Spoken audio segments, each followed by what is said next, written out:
édition 10, 10 minutes pour revenir sur les faits saillants de l'actualité, du lundi au vendredi, tous les matins et tous les soirs entre 10h et 10h10 sur la télévision nationale d'Haïti. Jeudi 24 octobre 2024, mesdames, messieurs, bonsoir, bienvenue à la 4e sortie d'édition 10 pour cette semaine. Au micro pour la présentation, Mickerline Destiné. Dans l'actualité, l'ambassadeur de la Suisse accrédité en Haïti, Rita Amerli-Wishke, a effectué le jeudi 24 octobre 2024 une visite à la ville d'accueil à Musso, Delma 60. La diplomate helvétique a été accueillie par les membres du Conseil présidentiel de transition CPT.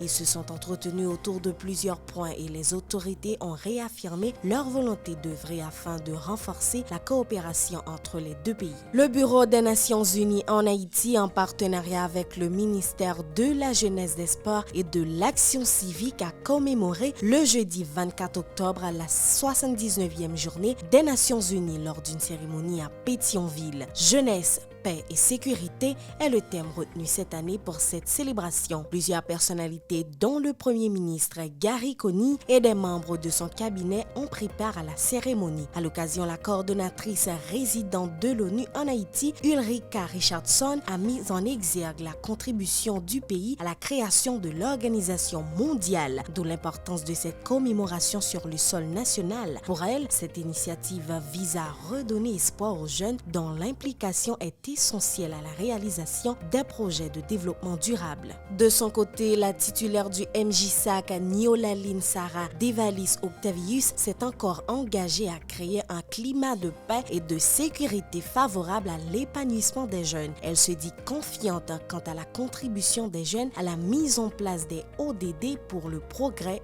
du pays. Suivez un extrait. Aujourd'hui, cette commémoration est aussi un moment de reconnaître et de célébrer le partenariat entre Nations Unies et Haïti.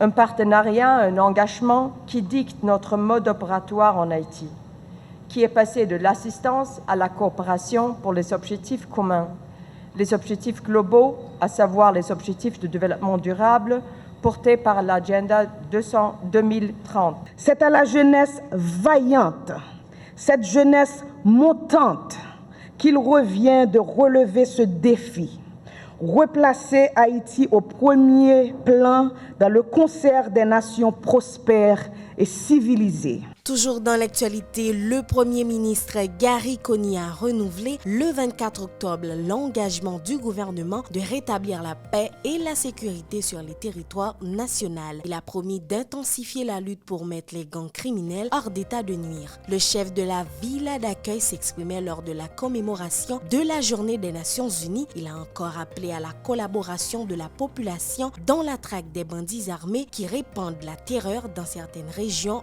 du pays. Les propos du Premier ministre Gary Coney ont été recueillis par Paki Sainte-Croix et Bernard Marseille. Nous devons travailler de concert pour renforcer la sécurité humaine dans notre pays et dans le monde, tout en donnant aux jeunes les moyens d'être les acteurs de ce changement.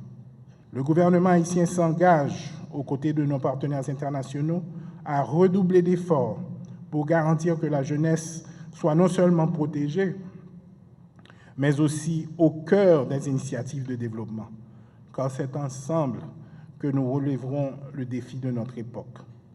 En cette 79e journée des Nations Unies, je réaffirme mon engagement envers les principes qui guident cette grande organisation depuis sa création.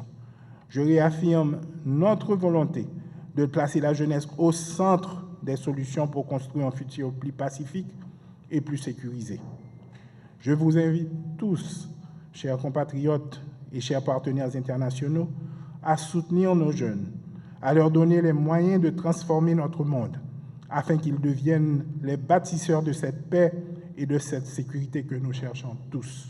Le porte-parole de la police nationale, Michel-Ange Louis Jeune, a apporté le 24 octobre des précisions sur les dernières opérations de l'institution policière à travers le pays, notamment dans la capitale. Pour le commissaire divisionnaire, plusieurs individus ont été appréhendés et écroués par les agents de l'ordre qui ont également confisqué des armes au cours de ces interventions. Selon Michel-Ange Louis Jeune, la police a récupéré certains endroits qui étaient auparavant sous le contrôle des gangs criminelles. Mindra Emilias et Fleury Jean nous présentent un extrait. Le commandement pas de printemps pour déployer une unité spécialisée et pour le travail de concert avec la population, bien entendu, et pour tes réponses à problème. Nous avons une situation d'avant et qui était un pile trouble là-dedans.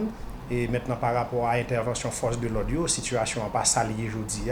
Et beaucoup mieux, les grandement amélioré dans la mesure où la population a été cloîtrée dans un espace qui n'est pas capable de sortir, dans la mesure où un pile monde en dedans sur les notables quitté l'espace là pour aller côté ou pas même qu'on est même. Et le calme, il commence à rétablir. Force de l'audio, il aurait été présent, il a continué le travail. Unité spécialisée avec l'armée d'Haïti, avec MMSSO, donc il aurait été sur place, il a travaillé. Nous connaissons la situation là, c'est une situation qui est là depuis environ 3 à 4 ans. Ensemble d'acteurs qui sont impliqués dans la question de sécurité dans le pays, sont toujours à travailler pour voir dans quelles mesures et sont capables de porter solution à problème ça. Et maintenant, ces derniers temps, j'aime dire là, la situation est devenue beaucoup plus compliquée, notamment depuis après le dernier événement que mon base à Tibonite était victime. Donc, le commandement prend disposition pour permettre à ce que le renfort arrive dans la zone là. Et hier, mercredi, et unité spécialisée avec MMSSO est arrivé et que rapidement, ils ont délogé les bandits qui étaient servis antenne et dans le Carrefour-Pay. Et Carrefour-Pay, c'est un carrefour qui menait vers petite rivière la Tibonite. Et donc, monsieur est arrivé, délogé bandits et plusieurs arrestations faites, plusieurs armes récupérées et il y a des bandits qui sont mortellement atteints. Mode opératoire bandit qui était sorti dans l'ouest, qui était besoin d'étendre tentacules sur la région Akaya, donc il n'a pas changé tout. Et il était bloqué, porte d'entrée, porte de sortie.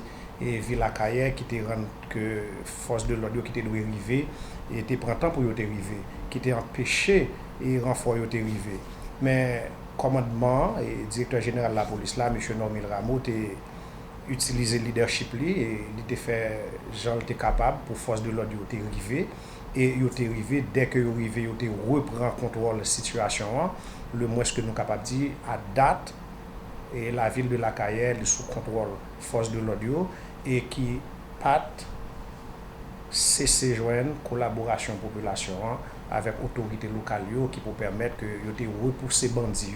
Les informations se poursuivent. Le président du Conseil présidentiel de transition, Leslie Voltaire, a adressé une correspondance au secrétaire général des Nations Unies, Antonio Guterres, en vue de saluer son intervention devant le Conseil de sécurité le 30 septembre 2024. Lors de cette séance, le mandat de la mission multinationale d'appui à la sécurité a été prorogé d'1 an à travers la résolution 2751. L'architecte s'est aussi félicité du leadership du président du Kenya, William Ruto, et des autres pays contributeurs dans le cadre du déploiement partiel depuis le 25 juin 2024 de la MMAS. Le président du CPT a fait état de plusieurs opérations conjointes menées par les forces de l'ordre dans le cadre de la lutte contre l'insécurité. Toutefois, il a indiqué qu'il reste encore des défis énormes à relever pour permettre à la population de circuler librement à travers le pays. Le président du CPT, Leslie Voltaire, a rappelé que son prédécesseur Edgar Leblanc-Fils avait appelé le 26 septembre 2024 lors de l'Assemblée générale de l'ONU à la transformation de la MMAS en une mission de paix sous l'égide de l'Organisation mondiale. La mission disposera ainsi de moyens et d'un mandat plus important, a fait remarquer le président du CPT, Leslie Voltaire, qui presse le secrétaire général de procéder à ce changement de statut de la MMAS à cause de l'urgence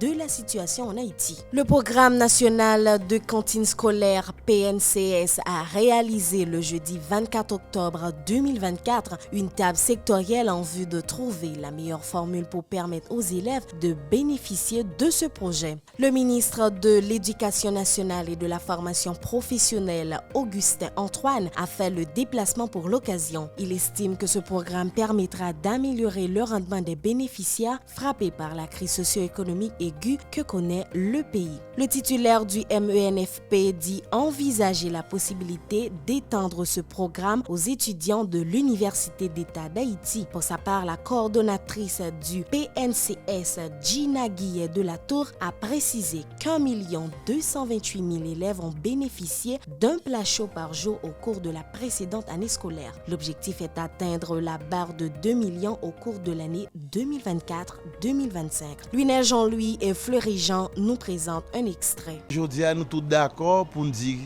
la situation de sécurité à pays affecte les familles en pile. Par exemple, on entre dans le quartier, il y a un petit business, il y a un l'homme. Il y a un petit restaurant, il y a un l'homme. C'est-à-dire que les parents ne viennent pas de moyens, ils viennent décapitaliser. Même pour acheter un pain, 11 h au matin. Donc, les parents connaissent, si on a venu à l'école, là, on repas à 10 h, au moins pour souffle à soi la dégager pour le bagage. Donc, ça c'est une question stratégique pour le pays. Parce que les petits ne pas manger, ou mettre un gros en forme, non, ils souffrent de croissance comme maras, parce que le cerveau n'est pas fertiliser, il n'est pas kembe. Donc, c'est ça la table sectorielle là, pour garder qui stratégie pour étendre la couverture, que tout le monde a accès. Nous avons même étudier manger tout parce que étudier au grand goût. Pour 24-25, normalement, nous sommes supposés viser 50%. Et parce que c'est ça politique la mandé nous. Politique la mandé nous 50%, ça veut dire environ 2 millions de monde. Et nous avons 1 200 000 et presque 1 300 000 là. Donc nous gagnons pour nous être capable de faire 700 000 en plus. Donc il faut aller même li en pile. Nous connaissons que la situation sociopolitique là, li agit sur continent parce que les instabilité et pour nous faire dossier, il faut gagner personnel qui pour faire donc ça li agit sur continent tout, ça capable de faire résultat yo même baisser.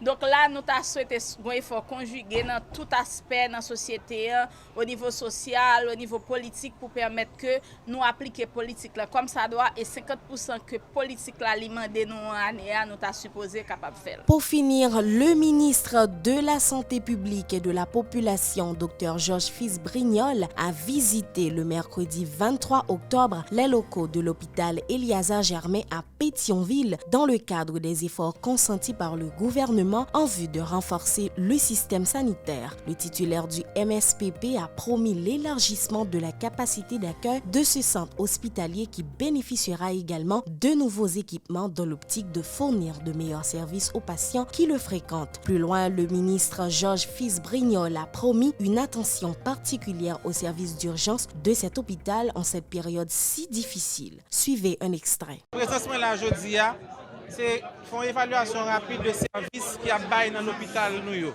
Donc je me fait ça déjà 2 fois la paix.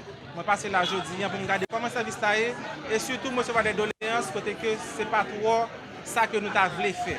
Donc nous là pour nous aider à améliorer la qualité service pour nous et aider les directeurs pour renforcer la capacité de l'hôpital là d'une manière générale. Constat plus ou moins alarmant parce que l'accueil qui gagne dans l'urgence, je ne pense qu'il faut l'améliorer. Ensuite, les gens qui prennent ligne pour faire dossier, il y a des femmes enceintes, des femmes maternelles sous bras qui prennent ligne, qui besoin d'améliorer. Il y a des pharmacies qui besoin de passer là-dedans. Donc, nous avons un pile de travail nous le faire parce que ça me vient en tête, ça que nous voulons. Pour l'hôpital là, c'est beaucoup ça, nous allons grouper ensemble pour nous améliorer. Voilà, c'est ici que prend fin ce numéro d'édition 10. Merci de l'avoir suivi. Au revoir et à demain. Édition 10, 10 minutes pour revenir sur les faits saillants de l'actualité, du lundi au vendredi, tous les matins et tous les soirs entre 10h et 10h10 sur la télévision nationale d'Haïti.